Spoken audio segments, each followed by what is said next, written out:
It's a guarantee, 100% nahi, 200% guarantee that if you work out the questions based on redox reactions in this way, you are going to get all your questions correct, whether it's a question in your board exams or Olympiad exams or any other competitive exams. I'm your science teacher, Dr. Preeti Mittal, and let's work out the concept of redox reaction, which is a very important question for your board exams as well as all other competitive exams. The same concept will be there in 11th standard chemistry as well. So आज अच्छे से समझ लो, बाद में कभी इस topic के लिए आपको वरीड होने की जरूरत नहीं होगी. We will be discussing all the pointers for redox reactions and I'll be telling you one way जिससे आप सारी redox reactions को workout कर सकते हो. So let's start with what are redox reactions. Any reaction in which oxidation and reduction is going on simultaneously, that is known as redox reactions. In fact, RED in redox stands for reduction and OX stands for oxidation. Now, what is oxidation? Gaining of oxygen or any other electronegative element is known as oxidation. And removal of hydrogen or any other electropositive element, that is also known as oxidation. For reduction, we define it as removal of oxygen or any other electronegative element is reduction, as well as gaining of hydrogen or any electropositive element is also known as reduction. But we'll work out redox reactions also on the basis of electron gain and loss. So let's start our journey and understand 10 examples of redox reactions. The very first one is the easiest one. So we'll start with a very easy example and हम अपना difficulty level increase करते जाएंगे and we'll reach up to a level that question levels is asked only in Olympiad exams or competitive exams. So let's begin with a very easy example. So the first criteria is addition of oxygen is oxidation and removal of oxygen is reduction.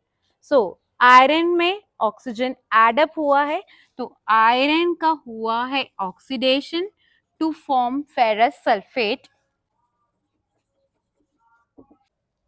And copper sulphate में से oxygen remove हुआ है.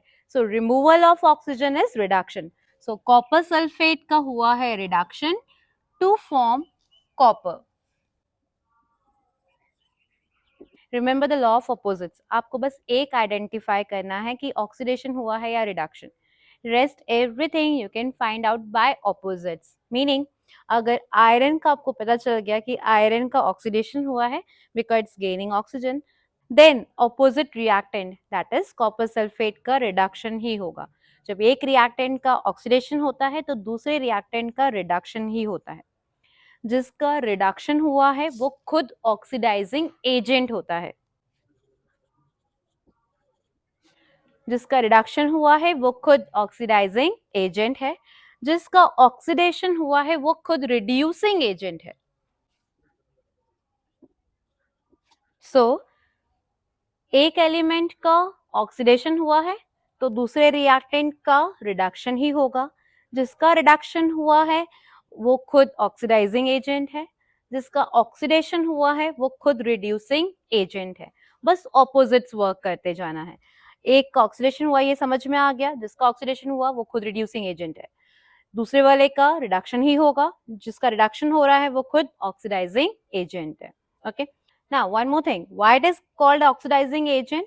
क्योंकि iron का oxidation किसने करवाया? Copper sulphate ने अपना ऑक्सीजन दिया. तो कॉपर सल्फेट इसलिए ऑक्सीडाइजिंग एजेंट है. कॉपर सल्फेट का रिडक्शन हुआ, रिडक्शन किसने करवाया? आयरन ने. आयरन ने उससे ऑक्सीजन ले लिया इसलिए कॉपर सल्फेट का रिडक्शन हुआ. तो कॉपर सल्फेट का रिडक्शन किसने करवाया? आयरन ने. So iron is a reducing agent. Okay, so it's very logical, very easy to remember. Now let's understand the same example on the basis of electron gain and loss. So remember, जब भी कोई भी element unbonded होता है, मतलब किसी और element के साथ कंबाइंड स्टेज में नहीं है, तो उसके ऊपर चार्ज होता है 0. तो आयरन का चार्ज है 0. आयरन से जब फेरस सल्फेट बना तो उसमें आयरन का क्या चार्ज है, let's see to that. Sulphate पे चार्ज होता है -2, सल्फेट की वैलेंसी है -2, तो आयरन की वैलेंसी कितनी होगी, +2। +2 क्यों, क्योंकि कोई भी जब मॉलिक्यूल बनता है तो वो हमेशा इलेक्ट्रिकली न्यूट्रल होता है, उस पर कोई चार्ज नहीं होता, ना ही पॉजिटिव चार्ज ना ही नेगेटिव चार्ज। सो मॉलिक्यूल हमेशा इलेक्ट्रिकली न्यूट्रल होता है, मतलब उसमें जितना नेगेटिव चार्ज था उतना ही पॉजिटिव चार्ज है, and that is why it is having a total charge of 0। So iron का कितना चार्ज हो गया, दैट इज +2। आयरन का इनिशियली चार्ज था 0 और उसका चार्ज हो गया +2।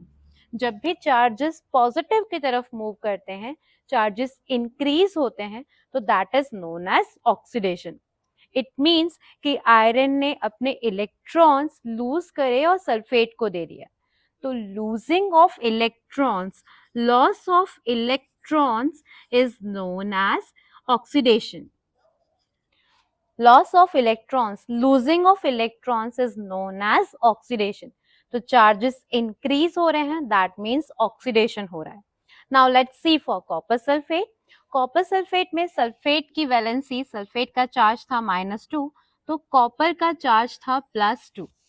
जब कॉपर एलिमेंट बना तो उसका चार्ज हो जाएगा 0, क्योंकि कोई भी एलिमेंट इलेक्ट्रिकली न्यूट्रल होता है। जब वो कंबाइंड स्टेज में नहीं है तो उसमें जितना इलेक्ट्रॉन्स है उतने ही प्रोटॉन्स हैं, इसलिए टोटल चार्ज 0 है। तो चार्जेस रिड्यूस हो गए, पहले +2 था, अब कॉपर पे चार्ज 0 हो गया। तो चार्जेस रिड्यूस होना मतलब रिडक्शन। तो चार्जेस रिड्यूस क्यों हुए होंगे, क्योंकि कॉपर ने इलेक्ट्रॉन्स गेन करे, सल्फेट को जो इलेक्ट्रॉन्स दे रखे थे यहाँ पर वापस ले लिए उससे। सो इलेक्ट्रॉन्स गेन करे और खुद न्यूट्रल हो गया। So whenever charges are decreasing, that means it's reduction. Whenever charges are decreasing, moving towards negative, that means it is reduction. और reduction का reason क्या होता है, gain of electrons. क्यों हुआ reduction? Because it has gained electrons.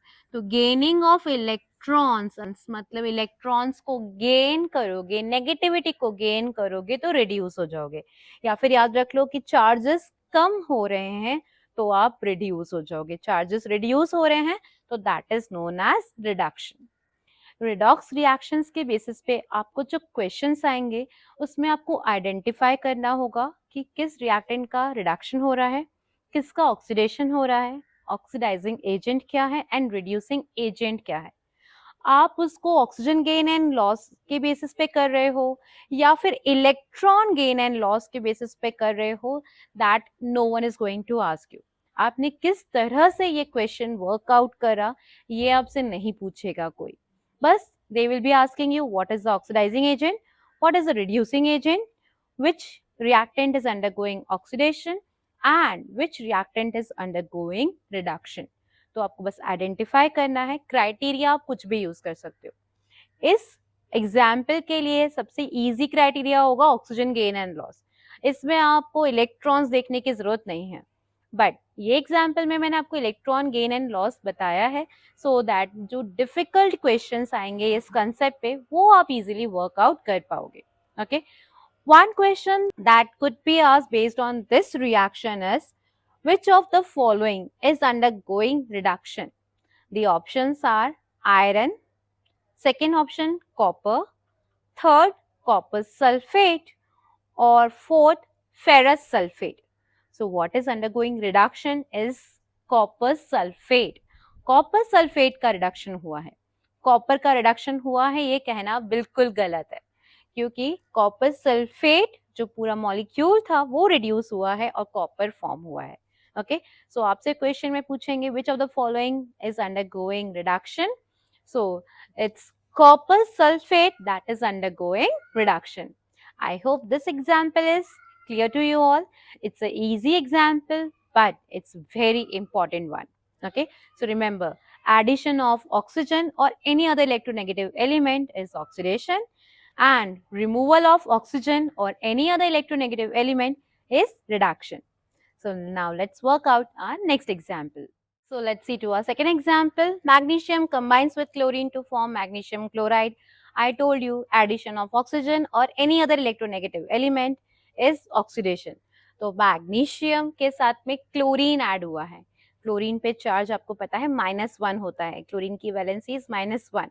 तो क्योंकि वो इलेक्ट्रोनेगेटिव एलिमेंट है, एडिशन हुआ है मैग्नीशियम में इलेक्ट्रोनेगेटिव एलिमेंट का, तो दैट इज ऑक्सीडेशन. जब भी कोई भी इलेक्ट्रोनेगेटिव एलिमेंट दिख जाए, like fluorine, chlorine, bromine, iodine और सल्फर, इनमें से ये सारे इलेक्ट्रोनेगेटिव एलिमेंट है. इनमें से कोई भी एलिमेंट का एडिशन आपको दिख जाए तो आप इनकी जगह ऑक्सीजन को देखना. ये समझ लीजिए कि क्लोरीन ऑक्सीजन का ही कजिन है. ओके तो ये सारे ऑक्सीजन के कजिन्स हैं. इनकी जगह हमेशा देखना कि ये ऑक्सीजन रखा हुआ है, यहाँ पे क्लोरीन रखा हुआ नहीं है. इसकी आत्मा कौन है? ऑक्सीजन ही है. तो इसकी जगह ऑक्सीजन देखना तो आपको समझ में आ जाएगा कि हाँ ऑक्सीजन एडअप हुआ है, मतलब ऑक्सीडेशन हुआ है. तो मैग्नीशियम के साथ में इलेक्ट्रोनेगेटिव एलिमेंट क्लोरीन ऐड हुआ है, तो that is oxidation. And chlorine जब एक का ऑक्सीडेशन होता है तो दूसरे का रिडक्शन ही होता है, तो क्लोरीन का हुआ है रिडक्शन. जब एक का ऑक्सीडेशन होगा तो दूसरे का रिडक्शन ही होगा, इसलिए क्लोरीन का हुआ है रिडक्शन. अब क्लोरीन का रिडक्शन किसने करवाया? मैग्नीशियम ने. तो magnesium is reducing agent. And chlorine ने क्या करवाया? मैग्नीशियम का ऑक्सीडेशन करवाया. तो क्लोरीन खुद क्या हो गया? Oxidising agent. Remember opposites. Magnesium में क्लोरीन ऐड हुआ है, इसलिए मैग्नीशियम का हुआ है ऑक्सीडेशन. क्लोरीन का ऑपोजिट होगा रिडक्शन. क्लोरीन का रिडक्शन हुआ है तो वो खुद ऑक्सीडाइजिंग एजेंट है. मैग्नीशियम का ऑक्सीडेशन हुआ है तो वो खुद रिड्यूसिंग एजेंट है. ओके इसको इलेक्ट्रॉन गेन एंड लॉस के बेसिस पे भी अगर समझना चाहते हो तो let's work out that. Magnesium पे इधर चार्ज था 0 और अब हो गया है +2. मैग्नीशियम ने 2 इलेक्ट्रॉन अपने क्लोरीन को दे दिए और उसका चार्ज हो गया +2. चार्जेस इंक्रीज हो रहे हैं, मतलब ऑक्सीडेशन है. Okay let's see for chlorine. Chlorine जब भी कोई भी मॉलिक्यूल होता है या एटम के स्टेट में होता है तो it is not having any positive और नेगेटिव चार्ज. क्लोरीन जब मॉलिक्यूल था तो उस पर चार्ज था 0. अब क्लोरीन ने मैग्नीशियम से इलेक्ट्रॉन ले लिया तो क्लोरीन का चार्ज हो गया -1. चार्जेस रिड्यूस हो रहे हैं, मतलब रिडक्शन हुआ है. चार्जेस रिड्यूस क्यों हुए? क्योंकि इलेक्ट्रॉन को गेन करा. तो गेनिंग ऑफ इलेक्ट्रॉन और reduction of charges is known as reduction. Charges reduce हो रहे हैं तो रिडक्शन हो रहा है. I hope this example is also clear. Let's move on to our next example. See to our next example. Previous example हमने देखा था 2 रिएक्टेंट थे और एक सिंगल प्रोडक्ट था. अब इसमें बस एक रिएक्टेंट है एंड 2 प्रोडक्ट्स हैं. Still we have to identify कि hydrogen oxide that is H2O2 का जब ऑक्सीडेशन हुआ तो क्या बना और रिडक्शन हुआ तो क्या बना. ओके तो हाइड्रोजन पर ऑक्साइड से जब ऑक्सीजन बना, अरे ये तो ऑक्सीजन बढ़ गए, मतलब ऑक्सीडेशन हुआ होगा. जब वाटर बना तो ऑक्सीजन का नंबर कम हो गया. पहले H2 के साथ में O2 था, अब O रह गया, मतलब ऑक्सीजन का नंबर कम हो गया. तो दैट इज रिडक्शन. ओके इस क्वेश्चन में आप oxidising agent and reducing agent नहीं बता सकते क्योंकि दोनों का रोल H2O2 ही प्ले कर रहा है. Okay so in this question you would be asked only कि what is undergoing, what is formed when its reduction is going on. And आपको ये क्वेश्चन यूजुअली इस फॉर्म में दे देते हैं कि what is X and what is Y. तो आपको आइडेंटिफाई करना है एक्स क्या है, that is formation of oxygen is oxidation and formation of water is reduction. Okay so this is also an easy example. Let's move on to our next one. So let's see to this example. Copper oxide में से oxygen remove हुआ है. Removal of oxygen is reduction. And hydrogen में oxygen add हुआ है, so addition of oxygen is oxidation. So it's very easy example that hydrogen में oxygen add up हुआ है, so that is oxidation. So this is a very easy example, but it's given in your NCERT book. So sometimes it's asked in your exams. And the question that confuses you is, which of the following is undergoing reduction? The options are copper, copper oxide, hydrogen and water. The correct answer is copper oxide. Reduction किसका हो रहा है? Copper oxide का reduction हो रहा है, copper का reduction नहीं हो रहा. So if you write the answer that copper is undergoing reduction, so that is incorrect. What is undergoing reduction is copper oxide. Now let's see to our next example. This is also given in the NCERT book and it's an important question for your exams as well. In this type of questions आपको arrow marked होंगे और आपको P and Q पूछेंगे. So what is P and what is Q? Identify करना होगा. So here we can work it out on the basis of electron gain and loss. Remember, oxygen की valency होती है -2. अगर दो एटम है oxygen के और दोनों पे -2 चार्ज है तो टोटल नेगेटिव चार्ज हो जाएगा -2 इंटू 2, दैट इज -4. तो नेगेटिव चार्ज हो गया -4. तो मैंगनीज पे क्या चार्ज होगा? That would be +4. I told you, कोई भी मॉलिक्यूल जब बनता है तो वो 0 चार्ज कैरी करता है, मतलब जितना नेगेटिव चार्ज उतना ही पॉजिटिव चार्ज. तो मैंगनीज का टोटल चार्ज हो जाएगा +4. अब मैंगनीज क्लोराइड में हम देखते हैं, क्लोरीन पे चार्ज होता है -1, क्लोरीन की वैलेंसी है -1. सो -1 चार्ज है और कितने एटम्स हैं? 2 एटम है. एक पे चार्ज -1 है, ऐसे 2 एटम है तो टोटल नेगेटिव चार्ज हो गया -2. तो मैंगनीज पे चार्ज कितना होगा? +2. मैंगनीज की होती वेरिएबल वैलेंसी. सो मैंगनीज पे पहले चार्ज था +4 और अब हो गया है +2. चार्जेस रिड्यूस हुए हैं, चार्ज कम हुआ है. तो मैंगनीज ऑक्साइड से जब मैंगनीज क्लोराइड बना है, that is a reduction process. So P क्या है? That is reduction. Means manganese का पहले चार्ज था +4, अब मैंगनीज का चार्ज हो गया है +2 because manganese shows variable valency. तो अब चार्ज रिड्यूस हो गया है, चार्जेस रिड्यूस होना ही रिडक्शन है, and so it is a reduction process because of gain of electrons. Charges जब भी रिड्यूस होते हैं that is because of gaining of electrons. तो gain of electrons करोगे, नेगेटिविटी को gain करोगे तो reduce ही होगे. So now let's see about hydrogen chloride. Removal of hydrogen is oxidation. तो केवल उस बेसिस पे आप समझ सकते हो कि रिमूवल ऑफ हाइड्रोजन हो रहा है and removal of hydrogen is oxidation. So Q is oxidation. Same question को आप बहुत इजी वे में भी वर्कआउट कर सकते हो. Just remember, removal of hydrogen is oxidation. Hydrogen या कोई भी इलेक्ट्रोपॉजिटिव एलिमेंट रिमूव हो रहा है तो दैट इज ऑक्सीडेशन. अब अगर समझ में आ गया कि इसका ऑक्सीडेशन हो रहा है तो अपोजिट रिएक्टेंट का रिडक्शन ही होगा, इसलिए ये दूसरे वाले का रिडक्शन होगा. ओके. सेकेंड थिंग, अगर इसका ऑक्सीडेशन हो रहा है तो ये खुद क्या है? Reducing agent. और जिसका रिडक्शन हो रहा है वो खुद क्या है? Oxidising agent. तो MnO2 is oxidising agent, HCl is reducing agent. HCl का हुआ है oxidation and MnO2 का हुआ है reduction. I hope this question is also clear to you all. Let's move on to the next one. In this next example, you have to identify X and Y. तो removal of hydrogen is oxidation. So X क्या है? That is oxidation. Removal of hydrogen is oxidation. Addition of hydrogen is reduction. तो hydrogen add हुआ है इसलिए ये क्या है? This is reduction. जिसका रिडक्शन हुआ है वो खुद क्या है? Oxidising agent. और जिसका ऑक्सीडेशन हुआ है वो खुद क्या है? Reducing agent.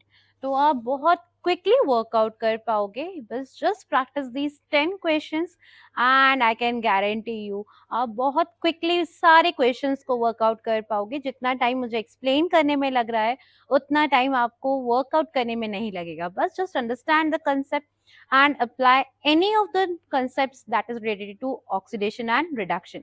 बस एक को पहचानो और opposites को use करके सारी चीजें आइडेंटिफाई कर लो. I hope it's clear to you all. Let's see to a next example. ये नेक्स्ट एग्जाम्पल थोड़ा ऐसा हो गया है.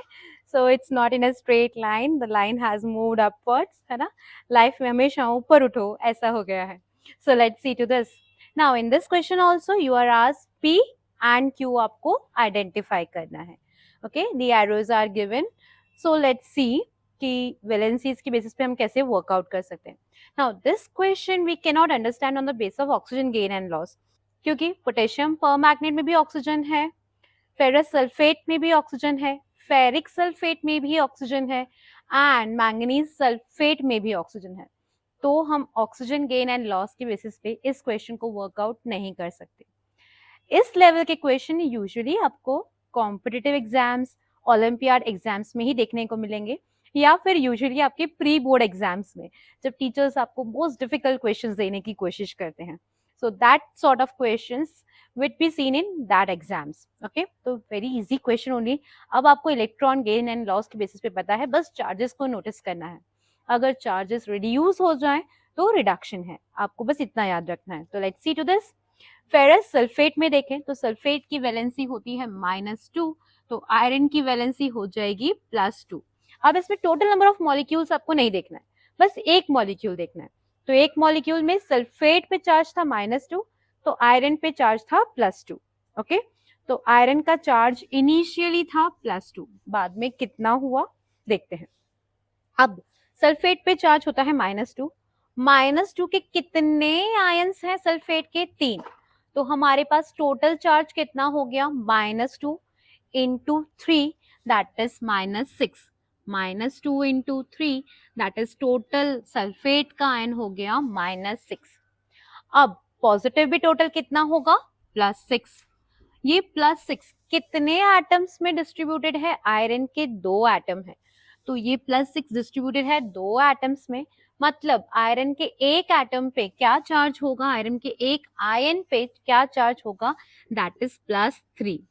तो आयरन का चार्ज था +2, अब हो गया +3. मतलब क्या है? चार्जेस इंक्रीज हो रहे हैं, एंड चार्जेस इंक्रीज होना मतलब ऑक्सीडेशन. हमारा क्वेश्चन कंप्लीट हो चुका है, क्योंकि जब भी एक चीज का ऑक्सीडेशन होता है तो दूसरे का होता है रिडक्शन. तो मतलब क्यों, मतलब क्या है? रिडक्शन. बट कंफर्म करते हैं ऑक्सीजन गेन एंड लॉस के बेसिस पे, चार्जेस के बेसिस पे, कि सच में रिडक्शन है या ऐसे ही बोल रही है ma'am. Okay, so let's see to that. Now oxygen पे चार्ज है -2, ऐसे 4 एटम्स हैं, तो टोटल नेगेटिव चार्ज हो गया -8. पोटेशियम पे चार्ज होता है +1, तो मैंगनीज पे कितना चार्ज होगा?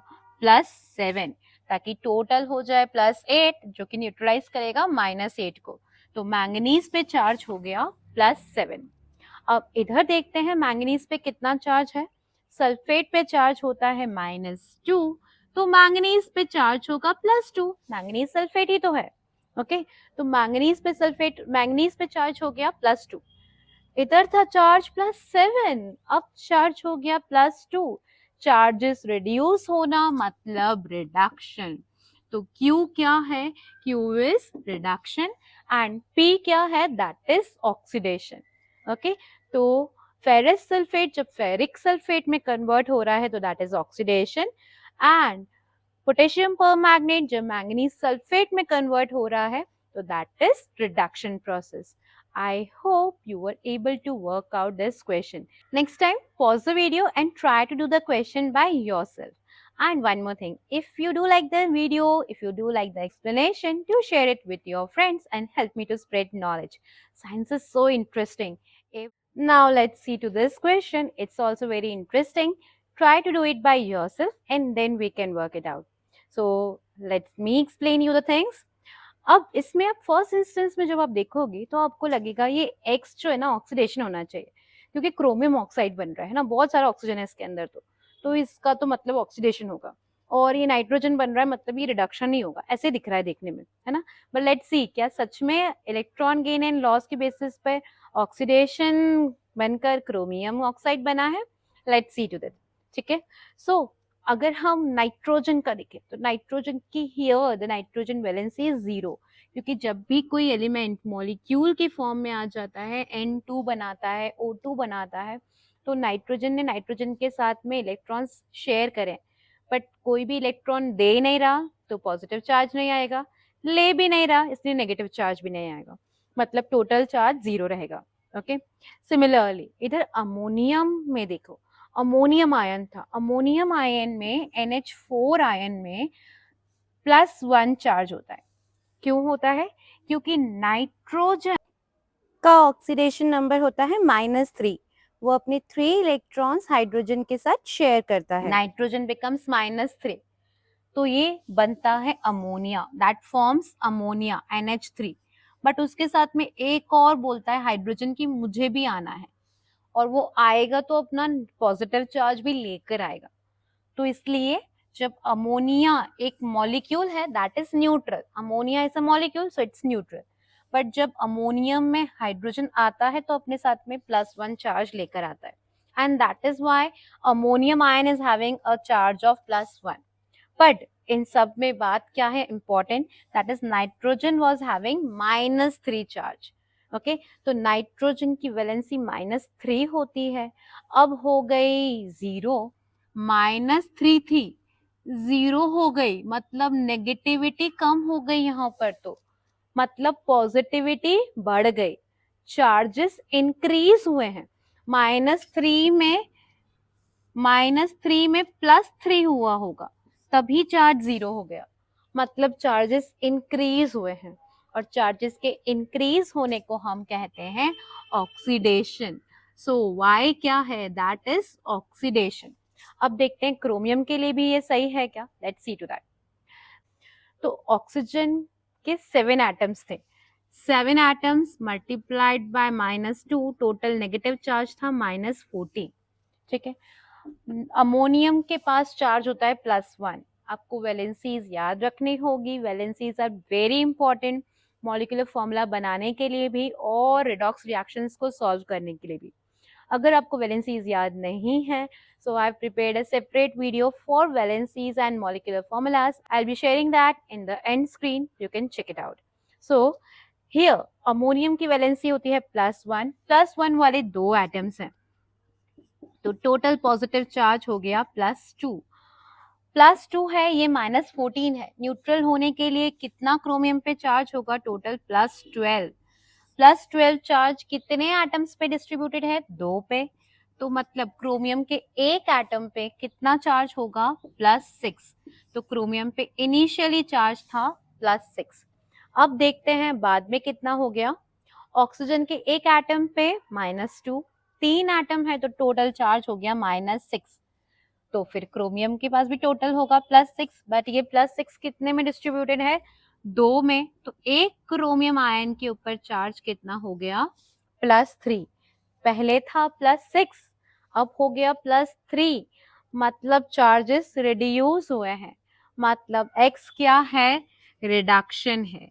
x is showing that it is undergoing reduction. Okay, this type of questions are especially important for Olympiad exams as well as in 11th standard.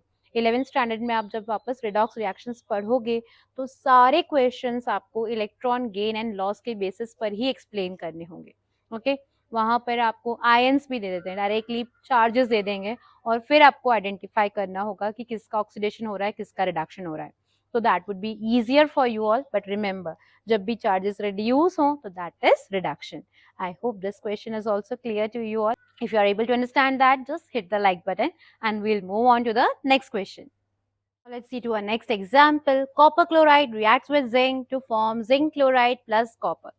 One more thing I want to tell is every displacement reaction, this is a displacement reaction, and every displacement reaction is always a redox reaction as well as it is also a exothermic reaction. Displace करेंगे तो गुस्सा तो आएगा, गुस्से से गर्म हो जाएगा, so it's exothermic reaction also and it is always a redox reaction also, क्योंकि चार्जेस चेंज हो जाते हैं।